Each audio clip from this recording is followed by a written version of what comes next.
Hello అందరికీ, అందరూ ఎలా ఉన్నారు? నేనైతే జుహ్నీతో అయితే చట్నీ అయితే చేస్తున్నాను ఇప్పుడు. ఇది సోరకాయ బీరకాయతో ఎలా చేస్తామో సేమ్ అదే మోడల్లో చేసుకోవచ్చు. దీని అయితే టేస్ట్ కూడా సూపర్గా ఉంటుంది. మీకు ఈ వెజిటేబుల్ తెలిస్తే కామెంట్ చేయండి. నెక్స్ట్ ప్రాసెస్లోకి వెళ్ళిపోదాము. ఒక బౌల్ పెట్టేసుకొని ఆయిల్ వేసుకున్నాక జీలకర్ర, garlic, red chilli, green chilli, onion వేసుకొని కొంచెం ఒక 2 minutes ఫ్రై అవ్వనివ్వాలి. అవి ఫ్రై అయిపోయిన తర్వాత ఒక స్పూన్ వరకు నువ్వులు వేసుకుంటే వేసుకోవచ్చు, లేదంటే ఆప్షనల్. అదైతే ఒకసారి మిక్స్ చేసుకున్నాక జుహ్నీని కూడా చిన్న చిన్న ముక్కలుగా కట్ చేసుకొని వేసుకోవాలి.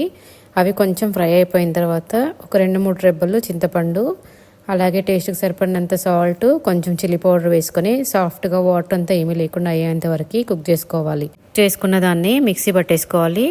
కావాలి అంటే చిన్న చిన్న ముక్కలుగా చేసుకోవచ్చు, లేదంటే ఫైన్ లాగా చేసుకోవచ్చు. నేనైతే ఫైన్ పేస్ట్ లాగా చేశాను. నెక్స్ట్ పోపు కోసం అయితే ఆయిల్ పెట్టేసుకొని ఆవాలు, జీలకర్ర, కరివేపాకు, ఎండుమిర్చి, పసుపు వేసుకొని ఇంతకుముందు పట్టుకున్న చట్నీని కూడా ఇందులో వేసేసుకొని మిక్స్ చేసుకుంటే చట్నీ అయితే రెడీ. దోశ